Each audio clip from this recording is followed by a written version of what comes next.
Buenos días, buenas tardes, buenas noches. Vamos iniciando más una clase.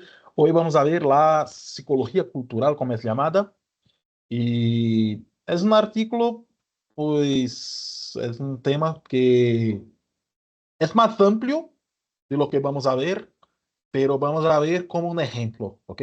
Como un ejemplo de cómo podemos cambiar nuestra mirada hacia un fenómeno, una realidad psicosocial, desde una perspectiva dominante en un cierto entonces, un paradigma dominante en una cierta época, y cambiarnos nuestra perspectiva, en este caso, hacia una perspectiva llamada cultural, pero podríamos llamar también una perspectiva material, social. Vamos a ver, ¿ok? Entonces, primero, antes de hablar de una psicología cultural, necesitamos entender lo que es una cultura y cómo la cultura actúa para formarnos. Entonces, la cultura, desde esa perspectiva, no es una causa en el sentido que viene necesariamente antes, sino es más bien construida en, en conjunto ahí. Nosotros construimos la cultura al mismo tiempo que somos formados por ella. Ese es un primer factor. O sea, no hay una causa tan clara. Y el segundo factor es que en la psicología cultural se entiende la cultura como un componente del funcionamiento psicológico humano, de algunas operaciones que mucha gente antes entendía como o innatas o instintivas, si quieren llamar así, o biológicas, como lo que quieran. Y Vygotsky va, especialmente Vygotsky, pero los demás también, Luria, Leontiev, van a demostrar que hay ciertos aspectos de nuestra mente, digamos, que son construidos en un contexto, que funciona a partir de un contexto determinado. Entonces, nosotros vivimos en sociedades que están llenas de cultura en un sentido amplio. ¿Qué sentido es este? Pues de aspectos materiales y herramientas de símbolos, signos que nos van a formar. Eh, Ahí puse, por ejemplo, la imagen, las matemáticas. Entonces, las matemáticas no es algo dado, algo natural. Hay toda una discusión si las matemáticas son una invención o un descubrimiento del ser humano. Sí, pero ah, a nosotros es importante entender que a partir de, de este descubrimiento o de esta invención, no importa, nosotros pasamos a pensar de forma diferente. Pasamos a pensar matemáticamente en algunas cosas. Entonces, la matemática estará ahí como una herramienta en nuestra construcción como persona y como sociedad. Entonces, tanto la matemática como otras herramientas, pues tendrán esa función, el lenguaje, por ejemplo, muchas otras. Entonces, piensen herramientas materiales de forma lo más amplia que se pueda. Realmente, las matemáticas no es una herramienta en el sentido que las estás viendo y tocando aquí, pero sí la utilizamos como herramientas que nos facilitan el trabajo. Entonces, piensen el lenguaje y todas las demás. Entonces, todo esto es cultura que nos forma, no solamente de forma am, abstracta, assim, de forma, sí, todos somos influenciados por la cultura, no es solamente eso, pero realmente las operaciones mentales, esa fue la gran diferencia de la psicología cultural, ¿no? Entonces, esa es la idea de que la biología y la cultura no están separadas. Antes se entendía la biología y la cultura como cosas separadas y había cierta discusión, ¿no? Somos puramente máquinas biológicas, animales, que hacemos lo que nos manda el instinto animal, lo que nos dice la evolución, o somos cultura y la cultura puede cambiar totalmente la biología. Entonces, durante mucho tiempo en psicología se discutió mucho eso. Y hoy el consenso es que sí somos animales, sí hay biología, pero sí hay cultura también. Y especialmente ahí es lo novedoso, que estos dos elementos, biología y cultura, se entretejen para que surjan funciones psicológicas cada vez más complejas. Entonces, una definición de cultura que nos trae es que puede ser comprendido como las formas en que los humanos se relacionan con el mundo en que viven y como la mediación entre las personas y su entorno. Entonces, hoy en día, incluso los biólogos evolutivos no ven la evolución como un proceso que opera ahí en los genes y que nos determina totalmente, sino que nos estudian como organismos complejos y complejos dentro de un nicho ambiental. Nuestro nicho ambiental de hoy en día pues tiene lenguaje, tiene instituciones, tiene otros elementos culturales. Entonces, por ejemplo, tenemos la institución de los sistemas de justicia. Entonces, los sistemas de justicia son eh, aparatos, herramientas construidas culturalmente, pero a partir del momento que existen en la sociedad, ellas funcionan como herramientas para pensar. Entonces, cuando queremos actuar o juzgar una acción de otra persona o de otro grupo, vamos a tener el concepto de justicia y la existencia de leyes y sistemas de justicia como una herramienta para pensar.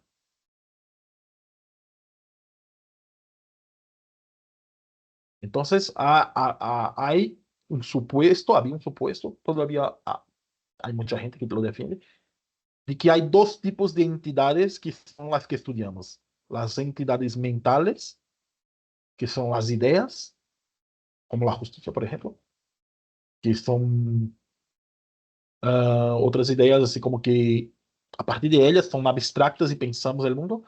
Y hay lo que es material, lo que es más concreto. Por ejemplo, lo que sería el dinero. Y la psicología, como ciencia, también tiene, tiene una tendencia a oscilar entre ese dualismo, entre pensar conceptos y elementos ideales, entidades mentales, la inteligencia, la personalidad, la memoria. Tú no puedes tocar la memoria, tú no puedes tocar la inteligencia de nadie, pero existe como concepto. O, por otro lado, ser demasiado materialista, en el sentido de pensar la realidad, que es en última instancia compuesta por materias, en nuestro caso las neuronas. Entonces, ¿qué es la memoria en términos neuronales? Entonces van a buscar.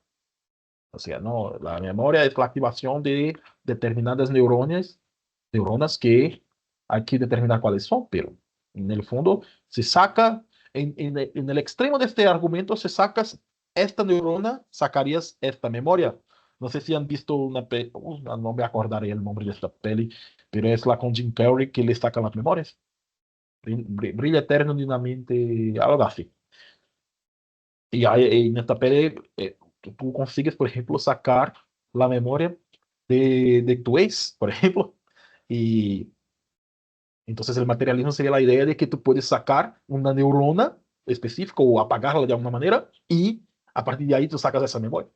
Y el idealismo es la idea, pues, que la memoria existe aparte de eso. O sea, es un concepto.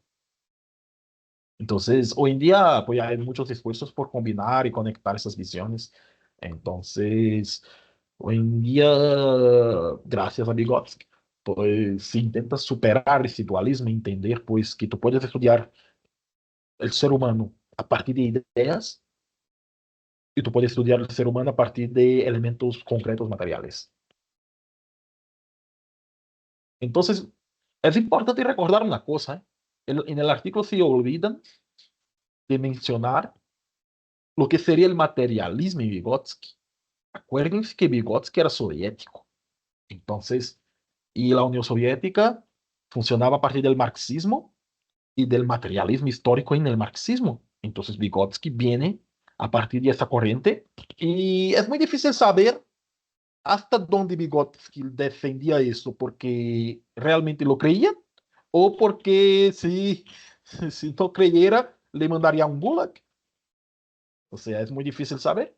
Pero lo importante es que la visión de Vygotsky parte de un materialismo que tal vez no es el materialismo que he mencionado ahorita, de las neuronas solamente.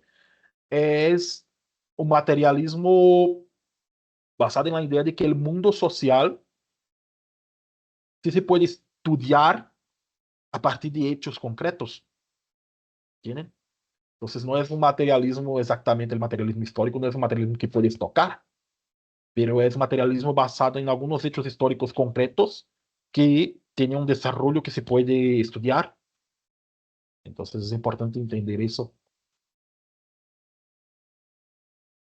Entonces, la vida humana necesita, según Vygotsky, este entorno histórico, social, y se construye a partir de las demandas establecidas por el medio ambiente. Pero el Vygotsky no es un radical del medio ambiente, está lejos de eso, es alguien que realmente busca superar este dualismo.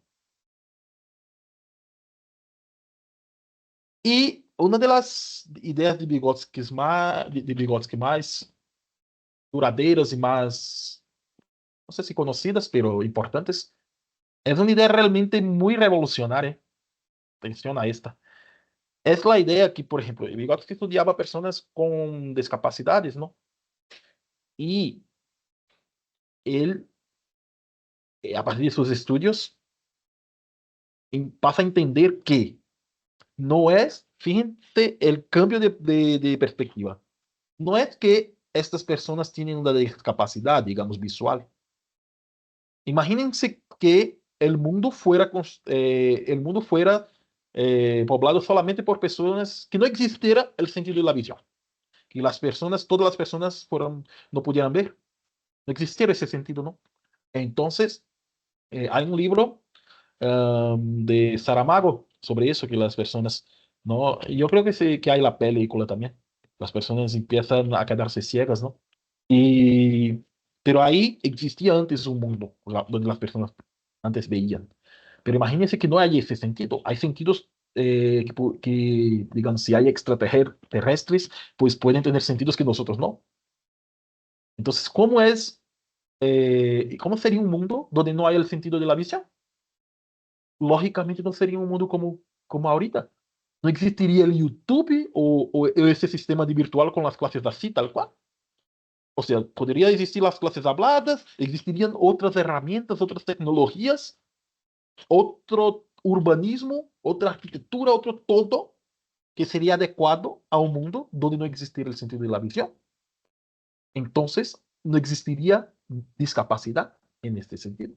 Existiría un mundo que está organizado para personas que pueden ver y en ese sentido las personas que no pueden ver pues se lo pasan mal, porque el mundo está organizado no para ellas. Y entonces esta fue la revolución en ese sentido y lo que Vygotsky va a decir, el tratamiento de la condición se trata por el rediseño de su entorno y de ahí vienen todas las políticas de accesibilidad. Entonces se trata de, tú puedes diseñar el entorno para como mínimo facilitar o en última instancia realmente hay la posibilidad de poder diseñar el entorno totalmente de acuerdo con la condición de la persona.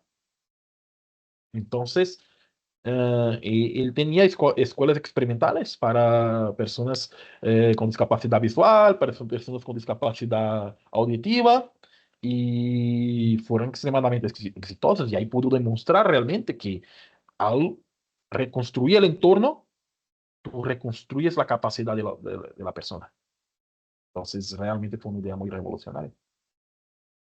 Entonces, él trabajaba en esta relación de los artefactos culturales y nuestra biología, tanto Vygotsky como también Alexander Luria. Entonces, no se trata de ignorar los procesos biológicos ni nada de esto, es realmente entender esta relación. Entonces, Luria, por ejemplo, iba incluso más a lo biológico, al neuro y eso, pero estudiaba la relación de los factores culturales con los factores genéticos en el proceso de desarrollo. Entonces, hoy en día, gracias a la tradición iniciada por la psicología cultural, hoy en día se sabe que a medida que las personas aprenden a usar los artefactos culturales, que recuerden lo que era, todo tipo de herramientas, desde lenguaje, matemática, herramientas tal cual, todo, el cerebro se transforma. Y se transforma incluso estructuralmente, imagínense, para responder la demanda. O sea, la biología, la materia, el gris, eh, todo eso se transforma. Es impresionante. Entonces, en los años 60 y 70 ya, o sea, lo que hablamos de Vygotsky, eso, 30, 40, y Luria un poco más tarde, eso. Pero a partir de los años 60 y 70 se puso muy de moda por la invención de la computadora. Y la gente se quedó muy impresionada con la computadora. Entonces empezaron a pensar, ¿será que la mente no funciona así como una computadora? Y se puso muy de moda las investigaciones cognitivas, que, ojo, siempre que aparecen algo para criticar, no es que las investigaciones cognitivas estaban todas mal y eran unas... No, simplemente era lo que era más novedoso en la época y esto. Y va, por hablar de materialismo histórico dialéctico, siempre va a haber este movimiento de una cosa aparece, se pone de moda, luego aparece su antítesis, se pone de moda, critica el paradigma dominante y luego hay una síntesis o una, sí, una síntesis, no es una unión completa, pero sí se logra sacar algo de este debate, digamos. Y entonces había el paradigma cognitivo de la mente de computadora y pero Jerome Bruner pues va a argumentar que estos avances tecnológicos, sea la computadora, sea el Teams, si quieren, las clases virtuales, pues nos proporciona algún tipo de amplificador de nuestras capacidades. Entonces, imagínense motor, por ejemplo, imagínense la palanca, la rueda, pues amplifica nuestra capacidad motora. El microscopio, lentes, esto modifica mi capacidad sensorial. Yo si saco esto ya no puedo dar clases, no veo nada, pero si pongo esto, ahora sí, ¿me entiende? Y los mitos, el lenguaje, las matemáticas, la ciencia amplifican nuestra capacidad de razonamiento. Entonces, estos son tres ejemplos, pero imagínense más. Entonces, todo tipo de herramienta en sentido amplio y de cultura amplifica nuestras capacidades. Entonces, utilizamos estas herramientas, también los sistemas cognitivos, nuestros esquemas, todo para realmente organizar nuestra experiencia, nuestros conocimientos. No es solamente amplificar, pero también utilizamos para organizar, a organizar nuestra comunicación. Entonces, por eso que Brune va a criticar la psicología cognitiva y va a decir que, pues, eso no es una computación tal cual, solamente sin sentido, o sea, es realmente algo cualitativamente diferente que utilizamos para organizar nuestras comunicaciones, nuestro conocimiento, nuestra mente, en última instancia, y también amplificar nuestras capacidades. Entonces, al final, toda esa discusión, ¿qué es la psicología cultural? No más actualmente. Entonces hay un antropólogo que se llama Richard Schroeder, que va a estudiar diferentes culturas, ¿no? Y para intentar entender qué hay de común, qué hay de humano de culturas tan diferentes. Y va a decir que la psicología cultural es el estudio de la forma en que se puede transformar la mente humana. Vean qué poético, ¿no? Qué bonito. Darle forma y definición y hacerla funcional de diferentes maneras que no se distribuyen de manera uniforme entre las comunidades de todo el mundo. Entonces, a partir de cierta época, se pasó pues a estudiar, hacer muchos estudios transculturales. Está todavía de moda. Si de vez en cuando me invitan a alguno, o sea, tú vas a ver estudios ahí con 30 países que vamos a estudiar 30 países y ver qué hay de diferente y qué hay de común en esos países. Entonces, es muy común hoy en día. Entonces, hubo algunas fases de desarrollo de la psicología cultural.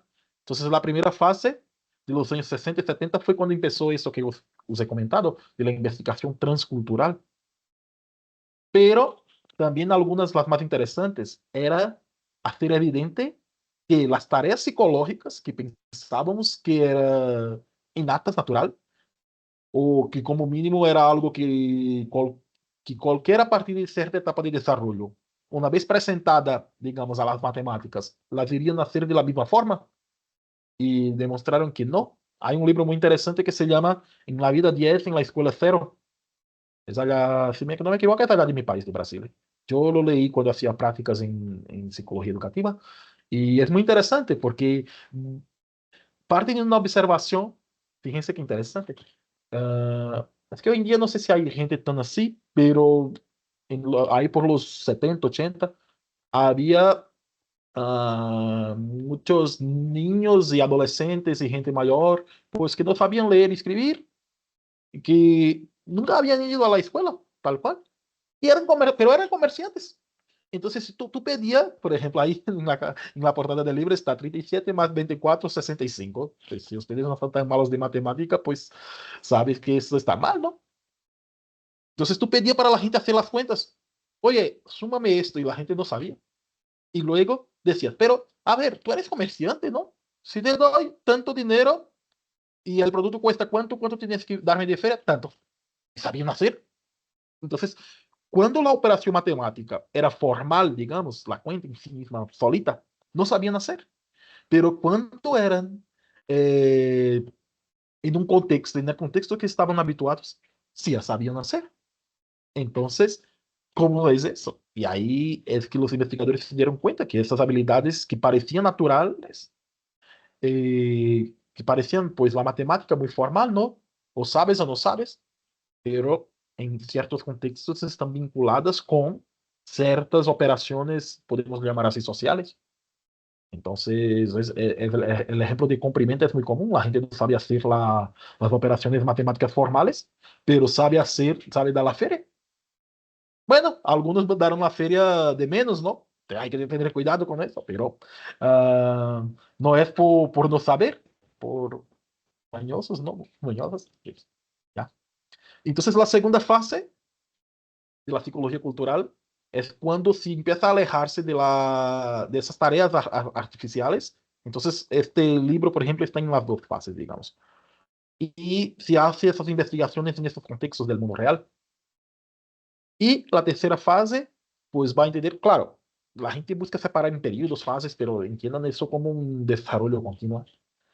Entonces, la gente buscará comprender la tarea, cómo la tarea influirá en la forma que los participantes la abordan. O sea, ya es no entender realmente cómo se desarrolla, pero entender realmente, o sea, si das la tarea de una forma, los participantes van a hacer las operaciones de una forma, pero si tú das a instrucción la tarea de otra forma, pues eso puede cambiar la forma como la gente va a hacer pues el razonamiento, ¿no? También, no solamente la instrucción, pero por ejemplo, hay contextos sociales que una tarea es considerado algo intelectual, técnico, como quieran llamar, cognitivo, y hay contextos que la gente interpretará como una tarea social. Un ejemplo tonto, va. ¿En qué ocasiones debemos mentir?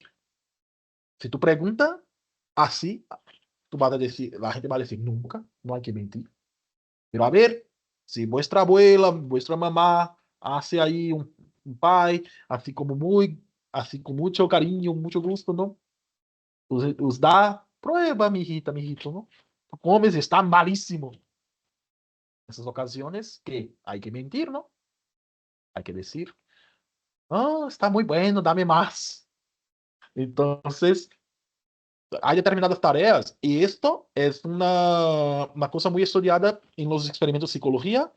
Por ejemplo, tú das una tarea, yo qué sé, cognitiva, alguna cosa, pero si el participante, la participante interpreta como que si da determinada respuesta es lo que el investigador quiere oír, se llama de habilidad social esto, él o ella va a dar la respuesta que quiere oír el investigador.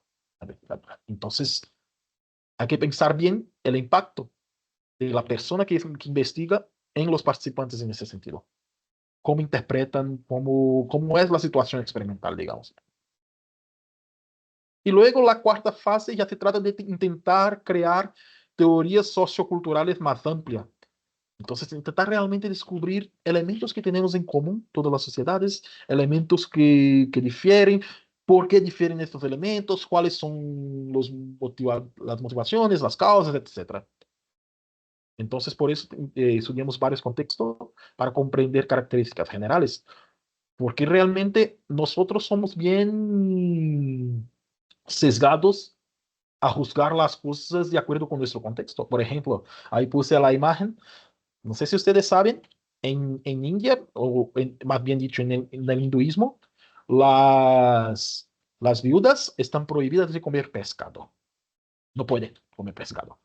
Entonces, si partimos de una observación desde nuestro punto de vista occidental, ¿no? O semi-occidental en Latinoamérica, decimos, ay, qué absurdo, ¿no? Están prohibiendo a las mujeres de hacer cosas así, qué gente estúpida, ¿no? Qué gente, eso no tiene sentido. Pero al estudiar la cultura, tú vas al menos, no digo que te genere el sentido de que, ah, sí, muy bien, está bien, no sé qué, pero te vas a entender por qué, porque las cosas tienen un porqué siempre. ¿Y cuál es el porqué en este entonces? Es que fíjense, y ahí a las más románticas les va a gustar. El matrimonio en India es entendido como algo para toda la vida y la posvida, la muerte y todo. Entonces, la muerte de un ser querido, del marido o de la esposa, es apenas como un periodo que vas a estar solo, pero luego en la otra vida vas a reencontrar a esa persona. Entonces, el pescado y los frutos del mar en general, los mariscos en general, están considerados alimentos afrodisíacos que estimulan el placer, ahí las ganas de estar con alguien, ¿no? Entonces, no es indicado para las viudas comer alimentos afrodisíacos porque, pues, es una forma de ponerse en peligro de traicionar a su marido muerto. Fíjense, porque le va a encontrar en otra vida, o sea, ¿por qué va a estar con otras personas aquí? O sea, siguen casados. Esa es la lógica. Entonces no deberían comer alimentos afrodisíacos.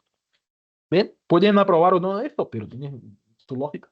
Entonces, al estudiar culturas diferentes, pues entendemos lógicas diferentes y entendemos que el ser humano puede ser capaz de desarrollar esta lógica allá y una lógica diferente de derechos individuales, por ejemplo, aquí en Occidente.